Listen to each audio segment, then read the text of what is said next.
Okay, 10.1 lines and segments that intersect circles. This one's going to have a lot of definitions, and if you need to, you're welcome to pause the video so that you can copy them down. A circle is a set of all points in a plane that are equidistant from a given point called the center of the circle. Whenever you label a circle, you use the center. So this circle here could be called circle P, and you could write out the word circle, or you could draw a little circle with a dot in it, right? And that dot has to be there. Circle with a dot in it, and then a P. Next up, a word we probably know, a segment whose endpoints are on the center and any point on the circle is a radius, right? So a radius goes from the center to the edge, right? Hopefully that makes sense.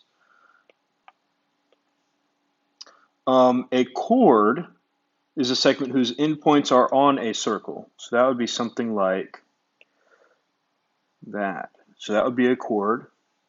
A diameter is a special kind of chord that contains the center of the circle.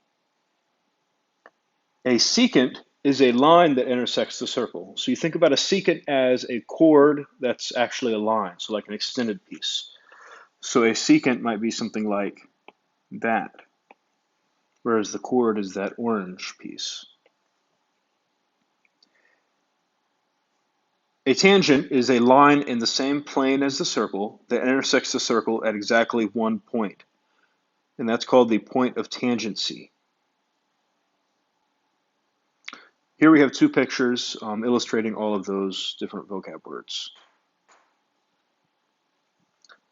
Example 1, describe each line or segment with a vocab word above. And this right here should have a little, what should that be? That should be a little line, I believe. Starting off with segment AB, that would be a chord. Line BE is a tangent. And it would be tangent at point B there. Segment CD would be a radius. And segment AD is a diameter.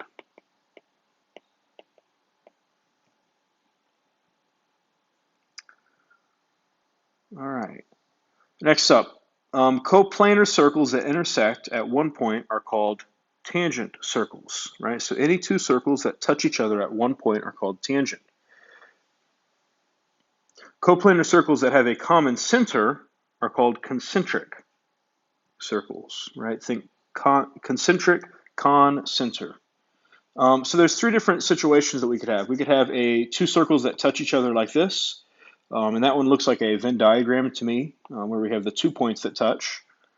We have one point of intersection. Those are tangent circles, so it could be either to where one circle is inside the other one, like we have on the left, or on the right, where they like butt up to each other. And drawn in there are the lines of tangent, or the tangent lines. And then lastly, we have no point of intersection. We could have two circles that are just next to each other that don't touch, or we could have two circles that look more like a bullseye, and those are concentric circles. A line or a segment that is tangent to two coplanar circles is called a common tangent. So right here and there, those would both be listed as common tangents. A common internal tangent intersects the segments that join the centers of the two circles. So let me draw that just a second. So we've got, we'll have this circle there and another circle here. Internal tangents would be something like that, these.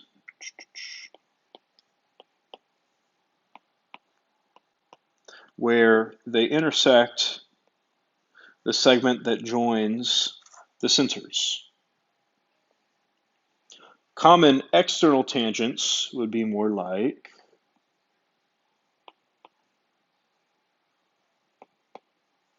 those. They kind of go on the outside. To me, that looks like the train wheels. So we have the internal tangents and the external tangents. All right, example 2, tell them how many common tangents the circles have and draw them. Categorize the tangents as external or internal. Well, in this first situation, we're going to have two internal, like this. So 2 internal. And then I can draw the external ones also, like that. So it would have 2 external as well. So 2 external. So 4 total, 2 of them are internal, 2 of them are external. In the second situation, we have concentric circles, right? They share the center, con-center, and they have no tangent, so none.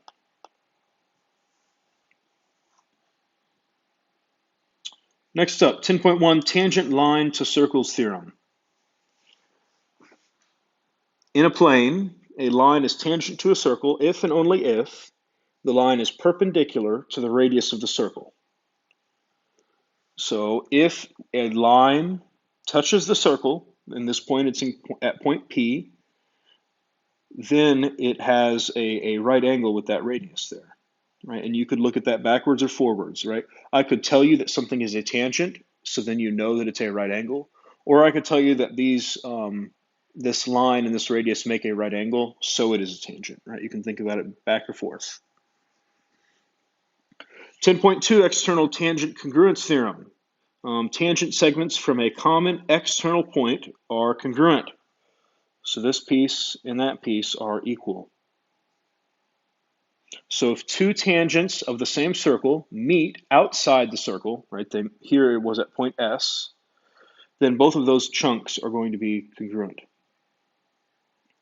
Number 3, is segment AB tangent to circle C? Well, here, what they're really asking is this a right angle? So we'll use the Pythagorean theorem to decide, is that a right angle? So I'm going to say, well, 7 squared plus 24 squared, and I want to know, is that equal to 25 squared? Well, 7 squared is 49, plus 24 squared is 576, and 25 squared is 625. 625. 49 plus 576 is 625. So yes, it's a right triangle, which means that this angle is a right angle, which would mean that segment AB is tangent to the circle C. Next up, example 4, it tells us that B is a point of tangency, right? It is a point of tangency. Find the radius R of the circle. So we know that this is a right angle. And I'm going to plug it into the Pythagorean theorem again, and our hypotenuse is going to be R plus 8. So setting this problem up, we'll say R squared, that's talking about this one here, plus 12 squared equals R plus 8 squared. From here, we just solve. We have R squared plus 144 equals, and think about this as R plus 8. This is going to be R squared plus 16R plus 64. On the left and the right side, I have an R squared, so I'm going to subtract them out. I'm left with 144 equals 16R plus 64.